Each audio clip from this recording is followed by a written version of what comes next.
بھائی سوال ہے میرا، ایک سوال ہے، مجلس کے بعد آپ کہاں جائیں گے؟ جب آپ گھر جائیں گے تو آپ میں سوال کروں کس کے گھر؟ بھائی بولنے والا جب کہے گا کہ گھر جا رہا ہوں یا گھر جاؤں گا، مطلب یہ کہ اپنا گھر.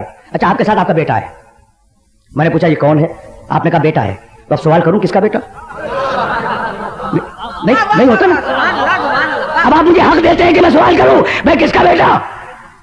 بہت توجہ دیجیے گا. تو یہ اصول ہر زبان میں تسلیم ہے کہ جو لفظ بولا جائے اس کی نسبت متکلم کی طرف ہوگی. رسول کہہ رہا ہے کہ میری رسالت کی اجرت یہ ہے کہ قرابت دار سے محبت کرو. اب رسول سے پوچھو گے کہ کس کے قرابت دار؟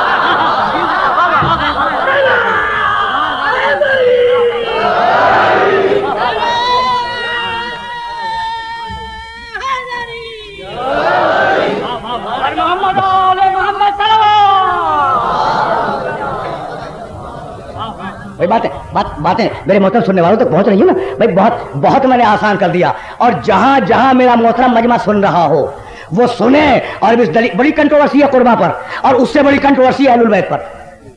یہ آئے تطہیر والے اہل البیت، انما یرید اللہ لیذھب عنکم الرجس اہل البیت ویطہرکم تطہیرا.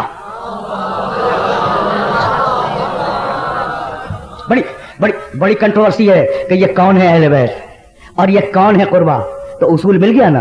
اگر آپ کہیں میں گھر جا رہا ہوں مراد ہوگا اپنے گھر جا رہا ہوں، میرا گھر. اگر کہیں بیٹا ہے مراد ہوگا میرا بیٹا. بھائی بات واضح ہو گئی. اب رسول نے کہا قربا سے محبت کرو، مراد میرے قربا. بھائی بات واضح ہو گئی. اور اب اللہ نے آواز دی کہ اے اہل البیت میں تمہاری طہارت کا اعلان کرتا ہوں. اب اللہ سے پوچھو کس کے اہل البیت؟ تو جواب دے گا میرے اہل بیت محمد کے نہیں.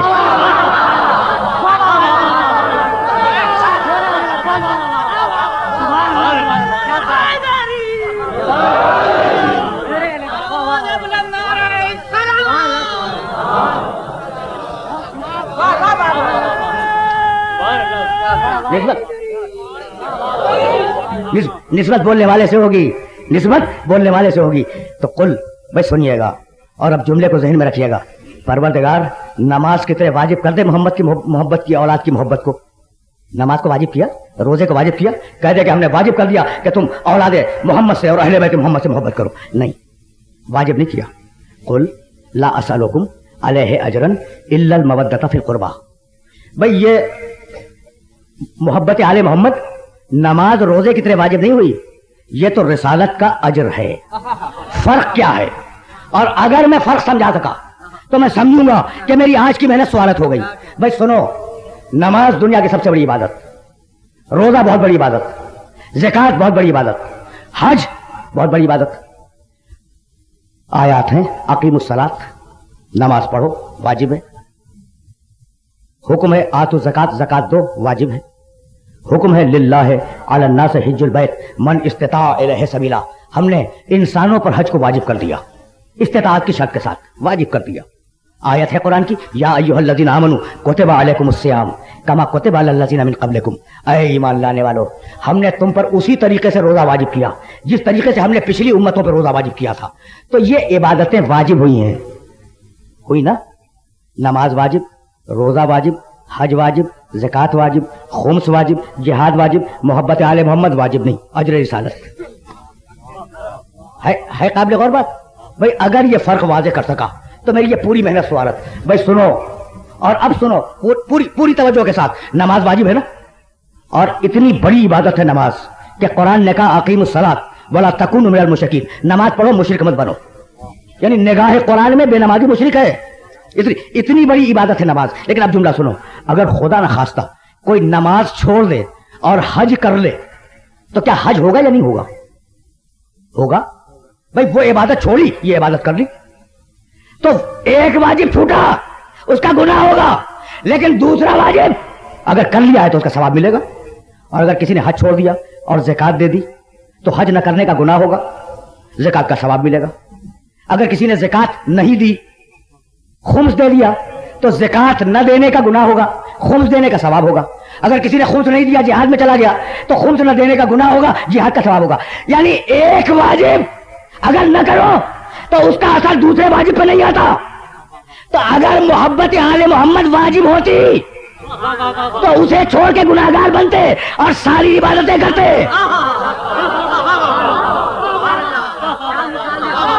بھائی بات واضح ہو گئی.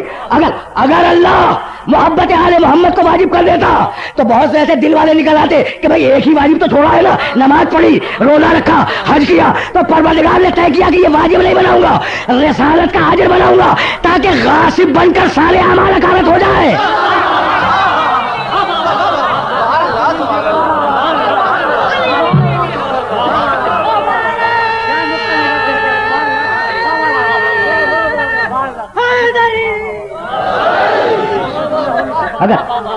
اگر غاصب بنو, اگر حاضر نہ لو تو سارے اعمال اکارت ہو جائے. بھائی اپنی زبان سے کوئی جملہ نہیں کہوں گا. فخر الدین رازی بہت بڑے عالم اسلام کے مفسر ہیں, انہوں نے آیہ مودت کے ذیل میں اپنی تفسیر میں امام شافعی کا یہ جملہ لکھا, ان لم یصلی علیکم, ہزاروں مرتبہ آپ نے یہ جملہ سنا ہوگا, ان لم یصلی علیکم لا صلاۃ لہ. اے آل محمد, جو نماز میں تم پہ درود نہ بھیجے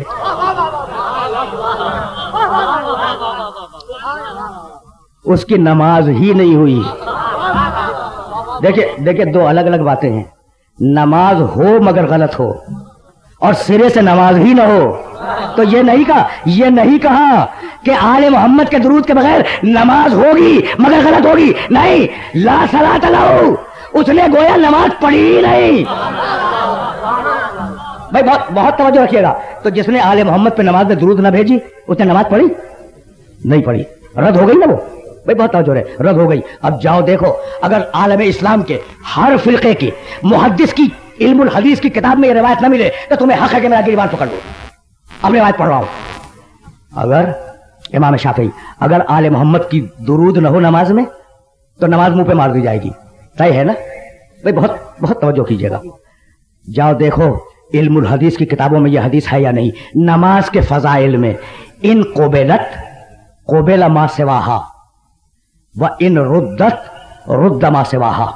اگر نماز قبول ہو جائے تو روزہ بھی قبول ہوگا, حج بھی قبول ہوگا, زکات بھی قبول ہوگی, رمضان کی ساری عبادتیں دن کی ہوں یا رات کی وہ سب قبول ہو جائیں گی.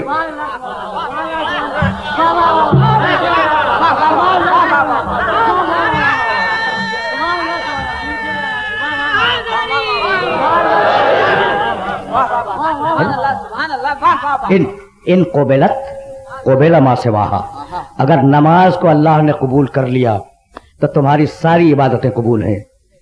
روزہ قبول, حج قبول, زکات قبول, جہاد قبول, جو کر امر بالمعروف قبول, نہی عن المنکر قبول. اور اگر ان ردت, نماز رد ہو گئی تو روزہ بھی رد ہو گیا, حج بھی رد ہو گیا, ہے نا, زکات بھی رد ہو گئی, ساری عبادتیں رد ہو گئی.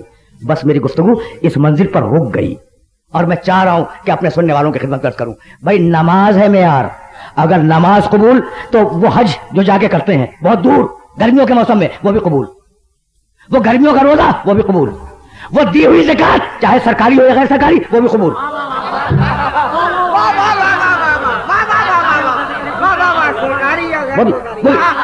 وہ بھی قبول. اور اگر نماز ٹھکرا دی گئی تو یہ ساری عبادتیں بیکار. تو میں 10 بستہ عرض کر رہا ہوں, اگر نماز میں آل محمد پہ درود نہ ہو تو نماز ٹھکرا دی جائے گی. تو اب تنہا نماز کے ٹھکرانے پہ فکر نہ کرنا, روزہ بھی برباد ہوا, وہ کیا ہوا حج بھی برباد ہوا, وہ دی ہوئی زکات بھی برباد ہوئی, اور وہ راتوں کو کھڑا ہونا بھی برباد ہو گیا.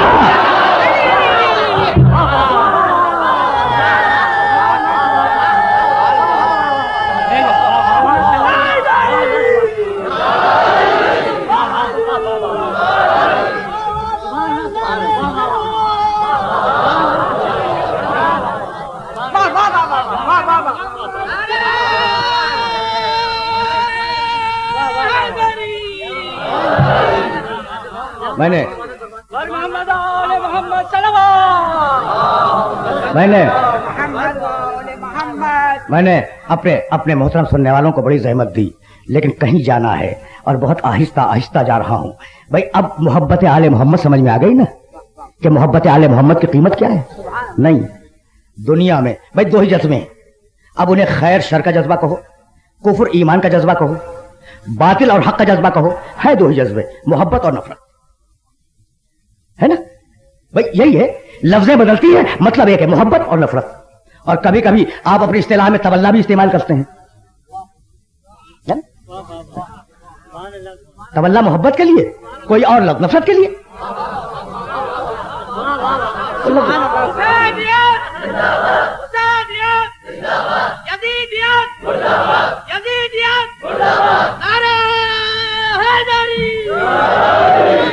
تو اب دو ہی جذبے، محبت کا جذبہ، نفرت کا جذبہ.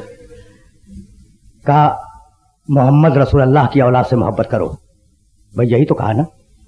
اچھا اب آپ مجھے فرمائیں، یہ اب آپ سے سوال ہے، ذاتی سوال ہے، بالکل ذاتی، ایک ایک محترم سننے والے سے، کہ بھائی آپ اگر مجھ سے کہیں کہ مسٹر ایکس سے محبت کرو تو کیا آپ خود اس سے نفرت کریں گے؟ اگر ایسا کیا تو یہ منافقت ہے.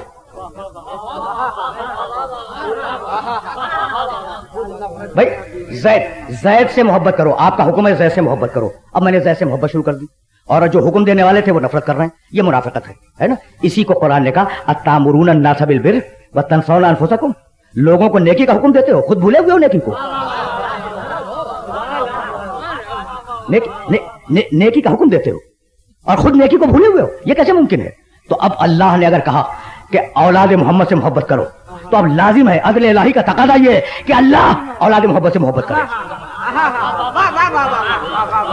بھائی بہت توجہ رکھیے گا، اللہ پر لازم ہے، اللہ پر لازم ہے کہ اہل بیت رسول سے محبت کرے، ورنہ حکم محبت محمد ہو جائے گا، خلاف عدل ہو جائے گا. اور محبت ہوتی ہے ہمیشہ کمال کی بنیاد پر. کبھی کسی جوا کھیلنے والے سے اس لیے محبت کی کہ وہ جوا کھیلتا ہے، کبھی کسی شرابی سے اس لیے محبت کی کہ وہ شراب پیتا ہے. بھائی عیب کی بنیاد پہ محبت نہیں ہوتی، محبت ہوتی ہے کمال کی بنیاد پر. تو اب مجھے نہیں معلوم کہ یہ کن قرابت داروں کی محبت کا حکم دیا گیا، مجھے نہیں معلوم، لیکن ایک بات معلوم ہے کہ اللہ ان سے محبت کرتا ہے نا. اب سنیں کہ اللہ کس سے محبت نہیں کرتا. واللہ لا يحب المسرفین، اللہ اسراف کرنے والوں سے محبت نہیں کرتا. واللہ لا يحب الخائنین، اللہ خیانت کرنے والوں سے محبت نہیں کرتا. واللہ لا يحب الظالمین، اللہ ظلم کرنے والوں سے محبت نہیں کرتا. واللہ لا يحب كل مختال فخور، اللہ اکڑنے والوں سے اور تکبر کرنے والوں سے محبت نہیں کرتا. واللہ لا يحب كل خوان نسیم، اللہ خیانت کار اور گنہگار سے محبت نہیں کرتا. تو اب میں نہیں جانتا کہ یہ قربا کون ہے، لیکن اتنا جانتا ہوں کہ جن کی محبت کا حکم دیا ہے نہ گنہگار ہے، نہ خائن ہے، نہ مفلس ہے، نہ ظالم ہے، نہ اسراف کرنے والے ہیں، نہ دین محمد کو تباہ کرنے والے ہیں.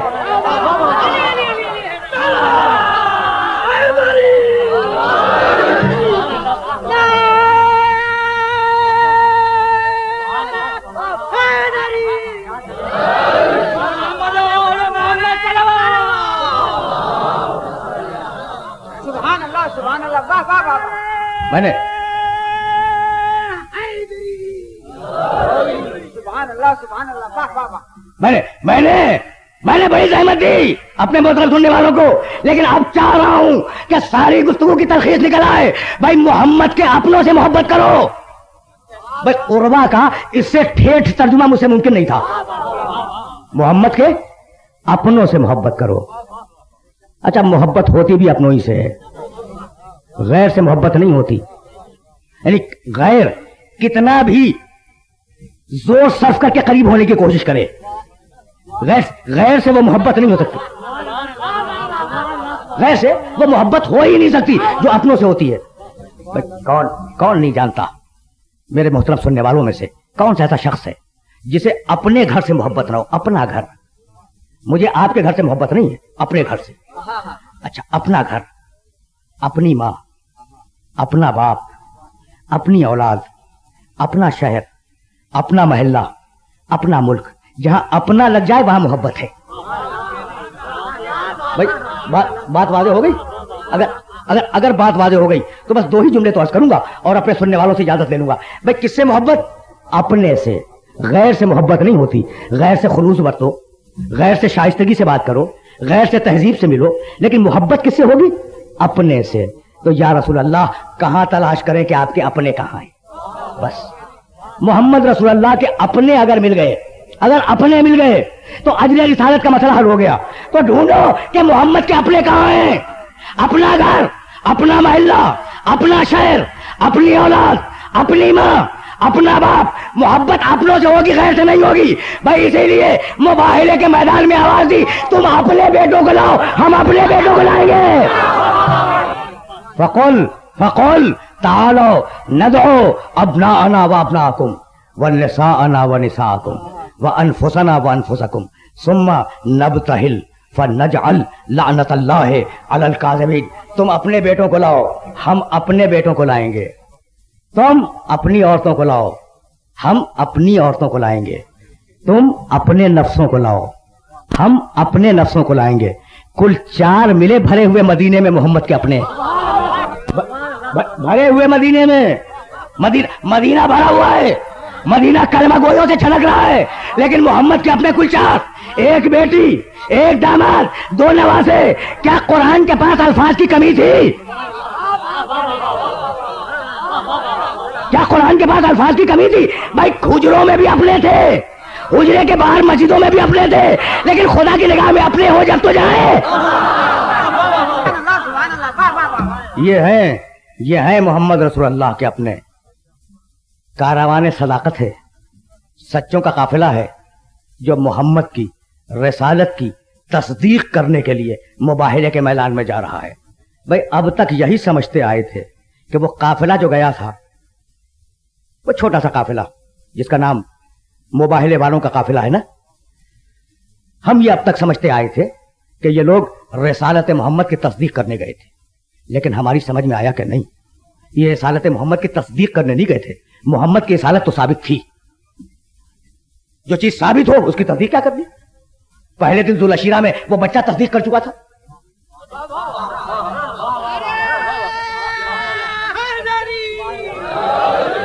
اب تصدیق کیا ہونی؟ اچھا تو یہ مباہلے کے میدان میں محمد کے اپنے جا رہے ہیں، اپنے محمد کے جا رہے ہیں. یہ جا کیوں رہے ہیں؟ کہا بھائی جا رہے ہیں تو اس کی مصلحت ہے. کہا بھائی مصلحت تو بتلاؤ. کہا بھائی بات یہ ہے کہ عیسائیوں کے مقابلے میں رسول نے تلوار استعمال نہیں کی. اچھا ہوا بھی یہی. یہودی خندق میں میدان میں آیا، خیبر میں میدان میں آیا، تلوار چلی. کافر خندق میں میدان میں آیا، تلوار چلی مسلمانوں کی طرف سے. بدر و احد میں مشرک میدان میں آیا، تلوار چلی. لیکن مباہلہ تلوار کا میدان نہیں ہے، مباہلہ شخصیتوں کا اور کردار کا میدان ہے.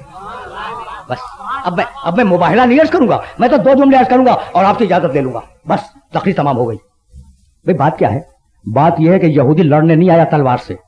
یہودی کو ناز ہے کہ جبریل عیسیٰ پہ آیا، مریم پہ آیا، کسی اور پہ نہیں آیا. جبریل ہمارا ہے. عیسائیوں کو ناز ہے جبریل ہمارا ہے. اچھا خدا کا بیٹا عیسیٰ ہمارا ہے. مریم خدا کے بیٹے کی ماں ہماری ہے. تو ہمارے پاس 3 بڑے ہیں. اس عیسائیت کی اصطلاح میں نام ہے اقانیم ثلاثہ. 3 بڑے باپ. بھائی توجہ رکھیے گا، عیسیٰ کا موجود نہیں ہے، اس لیے کہا گیا کہ خدا کا بیٹا ہے. تو جبریل، مریم، عیسیٰ بڑا ناز لے کے آئے تھے رسول کے پاس کہ ہمارے پاس جبریل ہے، ہمارے پاس مریم ہے، ہمارے پاس عیسیٰ ہے، اور اب تمہارے پاس ان کے مقابلے پر کچھ ہو تو لے کے آؤ. تو مباہلہ تلوار کا میدان نہیں ہے، مباہلہ کردار کا میدان ہے. بھائی کچھ بات واضح ہو رہی ہے؟ بھئی یہی بات کو روک رہا ہوں. تو ناز کیا ہے عیسائیوں کو؟ ہمارے پاس جبریل جیسا مقدس فرشتہ ہے جو انجیل لے کے آیا، ہمارے پاس عیسیٰ کی ماں مریم ہے جو صاحب عصمت کبریٰ ہے، اور ہمارے پاس خدا کا بیٹا عیسیٰ ہے. بھئی یہی تو ناز ہے نا. اب محمد جواب میں جسے بھی لے جائیں، بھئی بہت توجہ رہے، اس لیے کہ آ گیا میں اس مرحلے پر جس مرحلے پر بات کو آج روک لینا ہے. اب مریم کو اگر عیسائی لے کے آئے تو محمد جواب میں بول اسے لے جائے جو فخر مریم ہو، ورنہ شکست ہو جائے گی.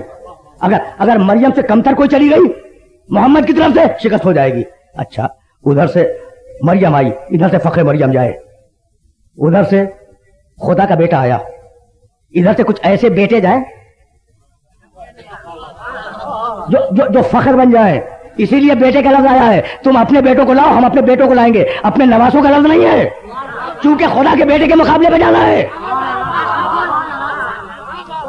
تم خدا کا بیٹا لاؤ, ہم اپنے بیٹے لائیں گے.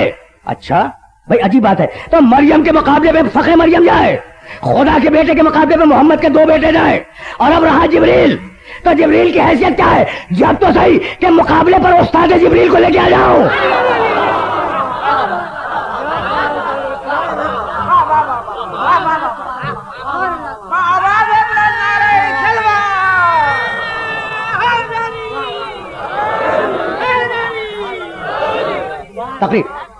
تقریر آخری مرحلے میں داخل ہوئی.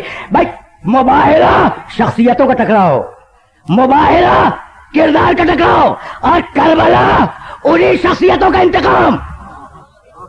میں نے بڑے نازک مرحلے پہ لا کے جملے کو روکا ہے. بھائی سنیے گا, یہ جملہ سننے کے قابل ہے کہ جب حسین ابن علی نے آخری وقت میں رکابوں پہ زور دے کے پوچھا تھا فوج یزید سے کہ یہ بتلاؤ کہ تم میرے قتل پہ آمادہ کیوں ہو, تو پسر ساز نے گھوڑے کی رکابوں پہ کھڑے ہو کے کہا تھا کہ یا حسین بغضاً لابی, تمہارے باپ کے فضائل کا انتقام ہم تم سے لے رہے ہیں. کربلا کیا ہے؟ کربلا ہے کیا؟ انتقام فضائل علی, انتقام فضائل ابو طالب. علی اور ابو طالب کی فضیلتوں کا نام فضیلتوں کے انتقام کا نام کربلا ہے.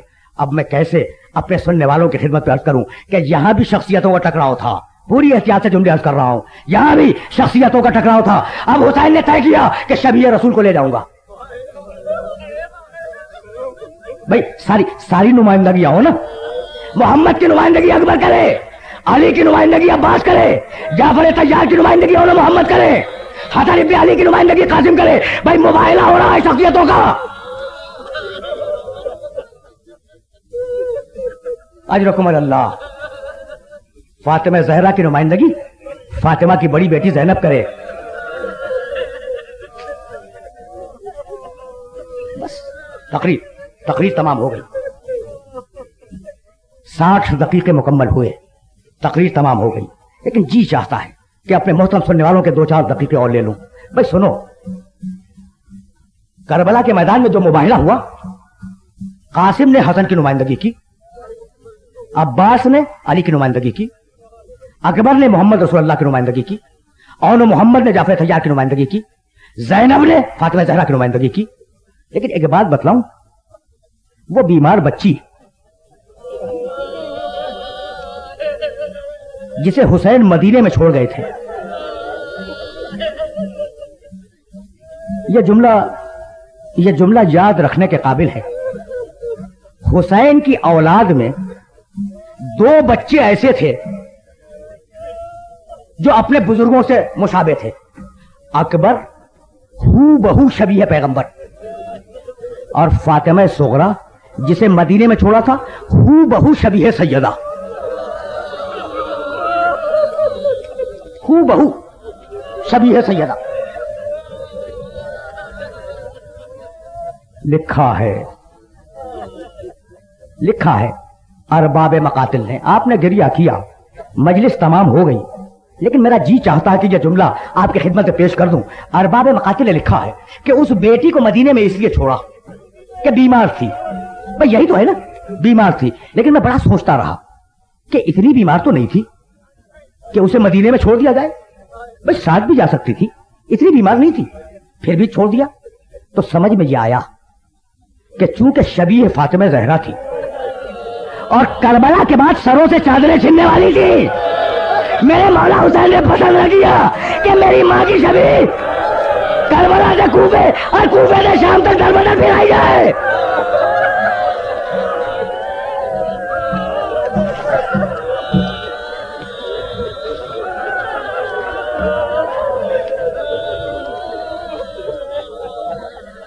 اجرکم اللہ, اجرکم اللہ. سامان سفر تیار ہوا, بیویاں سوار ہوئی. جب ساری بیویاں سوار ہو چکی, 28 رجب کی بات کر رہا ہوں, جب ساری بیویاں سوار ہو چکی تو ایک مرتبہ حسین ابن علی ام البنین کی خدمت میں آئے. ام البنین عباس کی ماں,